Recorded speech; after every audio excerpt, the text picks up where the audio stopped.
В описании вы всегда можете найти мою ссылку для доната у официального партнера игры магазина BuffBuff. И здесь действительно самые низкие цены. Это не реклама, это просто факт. Задонатив через мою ссылку, вы поддерживаете канал. Я вам за это премного благодарен. Всем здравствуйте. Глобальный сервер второй день. Это значит, что завтра у нас будет первый подсчет воронки времени. Давайте глянем. Мои тумблеры, они вот такие вот. И наш топ-5 выглядит вот так вот. Ну, здесь еще не прогрузилась команда. Здесь у нас аура плюс 5 лучница. Непробужденные таланты, отличный результат. У Инфернала здесь плюс 4, тоже очень неплохо, 540. Два пробужденных таланта, каких на здоровье и на урон. На 1,5%. Так, здесь неинтересно, потому что плюс 5, но результат слабенький. Фес у нас плюс 3 и 360. Очень даже неплохо. Непробужденные таланты.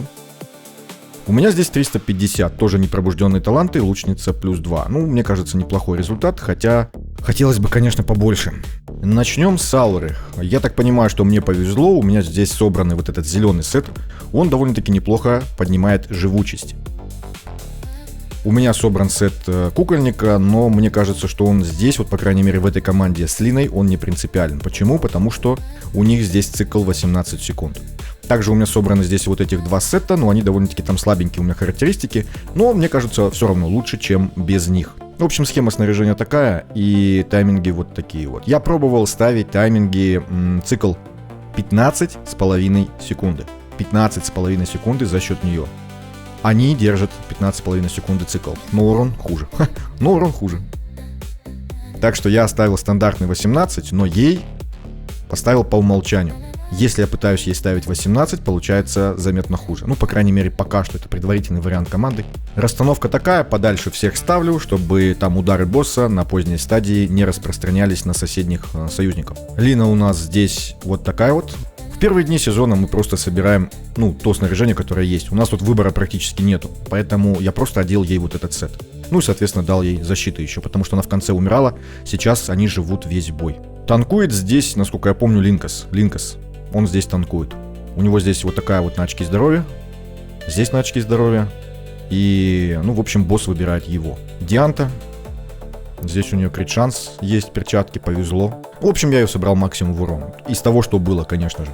И она у нас, как всегда, на разломе. Анелизис тоже собрал в то, что есть. Без особых заморочек. Тарисия вот такая вот. Мало крит шанса, но что поделать. Я пробовал, кстати, перчатки вот те с Дианты на крит шанс. Но получился урон хуже, получался всегда. Так что оставил вот эти вот на крит урон. Атака, не забываем, максимальная. После Линкаса. Ну и все, код у меня вот такой вот. Таланты еще не разблокированы, видим. Этот вообще не рабочий. Все плохо. Как я уже сказал, живут весь бой. Урон видите на экране, да? Если у вас нету сета кукольника, ничего страшного, просто оставляйте как есть. Единственное, что возможно, тогда Лине надо поставить какие-то тайминги. Может быть, будет лучше, чем без них. А так она очень шустро ходит, и получается, что они весь бой выживают. Если у вас нету вот этой Лины, то ставьте, например, Ардред, да, как мы делали раньше. И, насколько я помню, мы ставили ее без таймингов. Если у вас нету кукольника и нету Лины, да, то мы ставим цикл тогда, получается, стандартный, 20 секунд будет. И уже подстраиваться под босса мы не сможем, поэтому можно начинать раньше. То есть ротацию оставляйте такую же.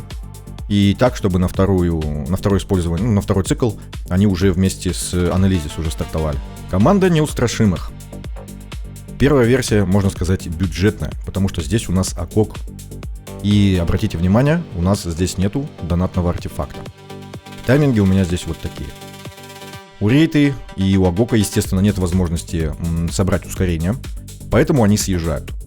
Агока я не трогаю, но Рейту вы можете в процессе боя посмотреть, когда она сильно съедет, она уже перестанет продлевать разлом и продлевать ослабление от кульвиды. Соответственно, в середине боя, в конце боя можете ее поправлять вручную. То есть делайте так, чтобы она снова где-то здесь стартовала после кульвиды, чтобы продлевать разлом и все остальное. Единственное, что в конце боя, выживаемость может пострадать, если Рейта будет накладывать баф защиты и не захватывать этим бафом, например, вот этот навык, то есть я не знаю, что лучше, я так долго их не тестировал. Но у меня эта команда выжила весь бой, правда в конце начали умирать, в самом конце. начали умирать, но набили при этом очень неплохо, 100, по-моему, 90 миллионов. Ну, вы видите на экране, я здесь показываю. Кукла у меня здесь вот такая вот. Здесь никакого принципиального, да, ничего такого особенного. Просто одел все в то, что есть. Рейта здесь вот такая, с этим сетом. Я вообще хотел, чтобы танковала Рейта. Она все-таки живучая, особенно с пробуждениями, там, да, у нее здесь талант хороший. Она живет неплохо, но у меня не получилось. У нее слишком мало очков здоровья, и поэтому у меня здесь танкует Агок. Агок у меня плюс 5, я ему специально дал сундук, чтобы задрать ему очки здоровья. Иначе у нас босс бил Кульвиду. Кульвида вообще удар не держит, и она умирала очень рано. Поэтому здесь вот такой вот Агок. Я все, что мог, выкрутил на очки здоровья. Это вот то, что получилось. И кое-как заставил босса бить все-таки и его. Настенка здесь со вторым сетом. Слабые характеристики, но зато сет полный. И, ну, также одел просто то, что есть. Выбора тут не то чтобы много. Кульвида на разломе, на заливке. Заливки, если у вас нету кукольника, сета кукольника, если нету, сами понимаете, просто ставим цикл 20, да, и не пытаемся, так же, как и с аурой, не пытаемся подходить к 18 секундам, чтобы бить только красную голову, да, потому что мы не сможем держать тайминг, соответственно, просто так же, как и с аурой, сохраняя ротацию, смещаем тайминги как можно на, раньшее время. Ну и, собственно, все. Если совсем у вас с джином плохо, то можно попробовать поставить, конечно же, этого оленя боевой, если у вас есть. У меня есть боевой олень неплохой. С ним похуже урон, но тоже думаю, что неплохой. Бывает на старте, что именно с оленем, когда не получилось там нормальное снаряжение, там либо герои какие-то слабенькие, с оленем получается лучше всего частенько. Но только если у него, конечно, таланты хорошие там на урон имеются. Если Агок не плюс 5, да, не забывайте там про точность. Хотя у нас Рейта тут штраф атаки накладывает, но он, получается, подстраховывает ее. Ну и основная команда здесь вот такая вот у меня с Маштуром. Кстати, по урону у них получается чуть-чуть больше. То есть там получается 220, по-моему, 5 у меня набивали они. Я здесь вот покажу урон на экране. Причем у меня Маштур плюс 2, я ему убрал пробуждение. Рейта плюс 5, да, я тоже и убрал до плюс 3. И урон практически не изменился. Единственное, что выживаемость, запас пропал, но при этом все равно они весь бой живут. Они наносили с Маштуром там 220, по-моему, 5 миллионов у меня максимум. Схема снаряжения вот такая, Маштур здесь в этом сете, да, видим. В основном все то же самое. В основном все то же самое. Насколько помню, он здесь танкует. Тайминг у него вот такой вот для того, чтобы сразу после Кульвиды она накладывает свое ослабление, да. Ну, он же там от ослабления накладывает бафы. Соответственно, она разлом накладывает, ослабление накладывает свое. И он уже бьет по ним. И, соответственно, максимальное количество бафов. Ну, плюс ко всему у нас здесь еще и Рейта кучу всего накладывает. То есть все замечательно здесь. Расстановка вот такая. Не знаю, принципиально нет. То есть Рейта здесь, по-моему, такая же без изменений. А, нет, она с сетом там была.